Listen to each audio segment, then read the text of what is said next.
नमस्कार, ये आकाशवाणी चंडीगढ़ है। अब आप रतिका से प्रादेशिक समाचार सुनिए। पहले इस बुलेटिन के मुख्य समाचार। प्रधानमंत्री नरेंद्र मोदी ने कहा है कि नारी शक्ति वंदन अधिनियम एक साधारण कानून ही नहीं, बल्कि नए भारत की नई लोकतांत्रिक प्रतिबद्धता की घोषणा है।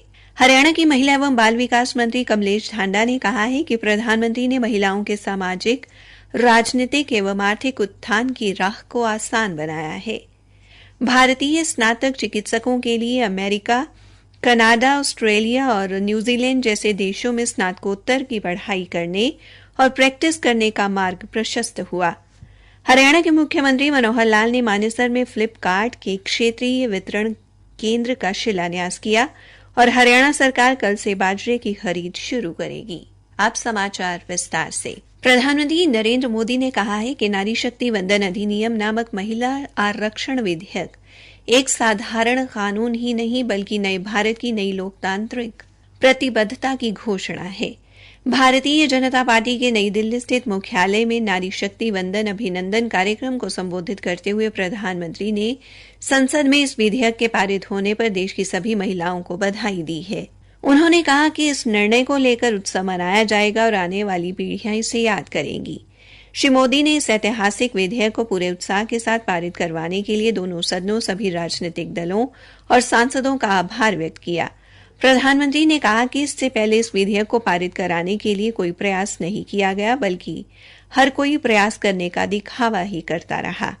उन्होंने कहा कि इस विधेयक का पारित होना इस बात का संकेत है कि देश को आगे ले जाने के लिए पूर्ण बहुमत की एक सशक्त और निर्णायक सरकार की जरूरत है। श्री मोदी ने कहा कि इस विधेयक को पारित कराने के लिए सरकार को दशकों पुरानी बाधाओं से निपटना पड़ा और नेक नियत एवं पारदर्शिता के चलते सकारात्मक परिणाम सामने आया। हरियाणा की महिला एवं बाल विकास मंत्री कमलेश ढांडा ने संसद के दोनों सदनों में महिला आरक्षण विधेयक पारित होने पर प्रतिक्रिया देते हुए कहा कि नारी शक्ति वंदन अधिनियम महिला सशक्तिकरण की राह में मील का पत्थर साबित होगा। उन्होंने कहा कि प्रधानमंत्री नरेंद्र मोदी ने महिलाओं के सामाजिक, राजनीतिक व आर्थिक उत्थान की राह को आसान बनाया है। इसके लिए करोड़ों भारतीय महिलाएं उन पर सदैव गर्व करेंगी। श्रीमती ढांडा ने कहा कि प्रधानमंत्री ने लाल किले की प्राचीर से अपने संबोधन के दौरान संकल्प लिया था कि भारत महिलाओं के नेतृत्व में विकास के रास्ते पर आगे बढ़ेगा। उन्होंने कहा कि आज उनके संकल्प की सिद्धि तक पहुंचने का समय आ गया है। उन्होंने कहा कि भारतीय जनता पार्टी ने महिलाओं को राजनीति में 33% आरक्षण देने के अपने वादे को निभाते हुए आधी आबादी का दिल जीतने का काम किया है। उन्होंने कहा कि गत 9 वर्षों में हर घर नल जल योजना, प्रधानमंत्री आवास योजना, पोषण अभियान, महिलाओं को सेना में स्थायी कमीशन तथा 3 तलाक को समाप्त करने के माध्यम से महिलाओं का उत्थान सुनिश्चित किया गया है। भारतीय स्नातक चिकित्सकों के लिए अमेरिका, कनाडा, ऑस्ट्रेलिया और न्यूजीलैंड जैसे देशों में स्नातकोत्तर की पढ़ाई करने और प्रैक्टिस करने का मार्ग प्रशस्त हुआ। प्रतिष्ठित विश्व चिकित्सा शिक्षा संघ ने इसके लिए भारत के राष्ट्रीय आयुर्विज्ञान आयोग को 10 वर्षों के लिए मान्यता दी है। भारत के सभी मौजूदा 706 चिकित्सा महाविद्यालयों को विश्व चिकित्सा शिक्षा संघ द्वारा मान्यता दी जाएगी, जबकि आगामी 10 वर्षों में स्थापित होने वाले नए चिकित्सा महाविद्यालयों को स्वतः ही संघ से मान्यता मिल जाएगी। केंद्रीय स्वास्थ्य मंत्रालय द्वारा जारी एक प्रेस विज्ञप्ति के अनुसार इस कदम से भारतीय चिकित्सा विद्यालयों और पेशेवरों की अंतर्राष्ट्रीय पहचान और प्रतिष्ठा में वृद्धि होगी। आकाशवाणी चंडीगढ़ के समाचार सेवा प्रभाग द्वारा मेरी माटी मेरा देश अभियान के तहत अमृतकाल में शुरू की गई प्रश्नोत्तरी प्रतियोगिता का आज का प्रश्न है, सबसे कम उम्र में फांसी पर चढ़ने वाले क्रांतिकारी का क्या नाम था? प्रश्न एक बार फिर से सुन लें, सबसे कम उम्र में फांसी पर चढ़ने वाले क्रांतिकारी का क्या नाम था? अपने उत्तर news@irchd@gmail.com पर तुरंत मेल करें। कल पूछे गए प्रश्न का उत्तर है 1857 के प्रथम स्वतंत्रता संग्राम में हिस्सा लेने वाले रेवाड़ी के शासक का नाम राव तुलाराम था। और इस प्रश्न का सही उत्तर देने वाले हमारे विजेता हैं चंडीगढ़ से अंशु। प्रादेशिक समाचार आकाशवाणी चंडीगढ़ से प्रसारित किए जा रहे हैं। हरियाणा के मुख्यमंत्री मनोहर लाल ने आज मानेसर के पातली हाजीपुर में फ्लिपकार्ट के क्षेत्रीय वितरण केंद्र का शिलान्यास किया और वर्चुअल माध्यम से सोनीपत में किराना पूर्ति केंद्र का शुभारंभ किया। इस अवसर पर उप मुख्यमंत्री दुष्यंत चौटाला विशिष्ट अतिथि के तौर पर उपस्थित रहे। इस दौरान मुख्यमंत्री ने अपने संबोधन में कहा कि फ्लिपकार्ट द्वारा 285 एकड़ भूमि पर गोदाम और ट्रांसपोर्ट हब स्थापित किया जा रहा है।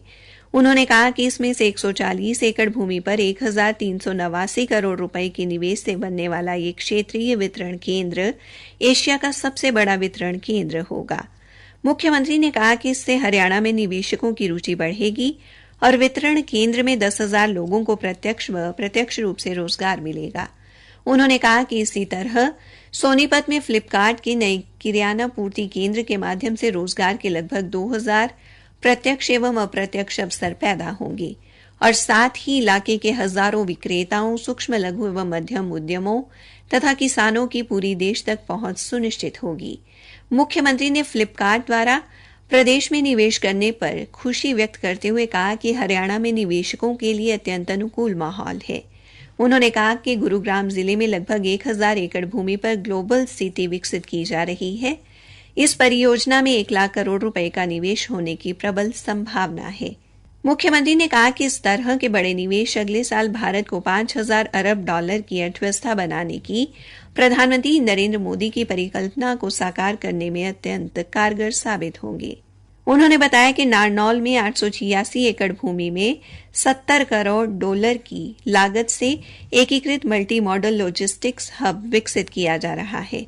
इस अवसर पर उप मुख्यमंत्री दुष्यंत चौटाला ने कहा कि फ्लिपकार्ट के क्षेत्रीय वितरण केंद्र के शुरू होने के साथ ही हरियाणा की धरती पर रसद के क्षेत्र में आधुनिक तकनीक का नया अध्याय शुरू होने जा रहा है। उन्होंने कहा कि फ्लिपकार्ट ने निजी क्षेत्र में प्रदेश के युवाओं को नौकरी में 75% आरक्षण की व्यवस्था को प्राथमिकता के साथ अपनाया है। हरियाणा सरकार ने बाजरे की खरीद कल से शुरू करने का निर्णय लिया है। मुख्यमंत्री मनोहर लाल के निर्देशानुसार हैफेड द्वारा रेवाड़ी, कनीना, भिवानी, कोसली और चरखी दादरी मंडियों में बाजरे की व्यावसायिक खरीद की जाएगी। सरकारी प्रवक्ता ने बताया कि मेरी फसल मेरा ब्यौरा पोर्टल पर पंजीकृत और सत्यापित किसानों से उचित औसत गुणवत्ता वाले बाजरे की खरीद बाजार दर पर की जाएगी। प्रवक्ता ने बताया कि राज्य सरकार द्वारा किसानों को बाजार दर और न्यूनतम समर्थन मूल्य के अंतर का भुगतान भावांतर भरपाई योजना के तहत किया जाएगा। हरियाणा सरकार ने लोगों की सुविधा हेतु संपत्ति पंजीकरण के लिए प्रतीक्षा समय को कम करने के लिए सभी तहसीलों और उप तहसीलों में ऑनलाइन ई अपॉइंटमेंट सेवाओं के विस्तार की घोषणा की है। इस विस्तार से गुरुग्राम को छोड़कर बाकी सभी जिलों में ई अपॉइंटमेंट की संख्या 100 से बढ़ाकर 200 हो जाएगी। साथ ही तत्काल ई अपॉइंटमेंट की संख्या भी 10 से बढ़ाकर 50 हो जाएगी। एक सरकारी प्रवक्ता ने बताया कि गुरुग्राम जिले में ऑनलाइन ई अपॉइंटमेंट संख्या की गिनती को 100 से बढ़ाकर 300 किया गया है, जबकि तत्काल ई अपॉइंटमेंट को 10 से बढ़ाकर 60 कर दिया गया है। यह निर्णय संपत्ति पंजीकरण की संख्या में वृद्धि, आय की भूमिका और जनता के हित को देखते हुए लिया गया है। उन्होंने कहा कि इसका उद्देश्य संपत्ति हस्तांतरण दस्तावेजों के निष्पादन में आने वाली चुनौतियों को कम करते हुए एक आसान और अधिक कुशल प्रक्रिया सुनिश्चित करना है।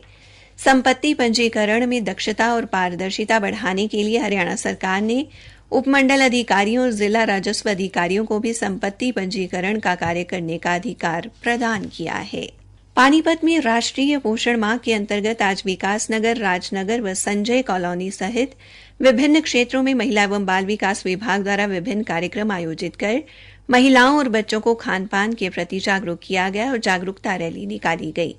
उधर भिवानी में आंगनबाड़ी कार्यकर्ता सुमित्रा व ईश्वर ने महिलाओं को खून की कमी और पौष्टिक आहार संबंधी जानकारी दी। इस मौके पर सर्कल निरीक्षक अनीता नरवाल ने संतुलित आहार की उपयोगिता बारे बताया तथा गर्भवती महिलाओं को खून की कमी से होने वाले नुकसान से बचने के उपाय भी बताए।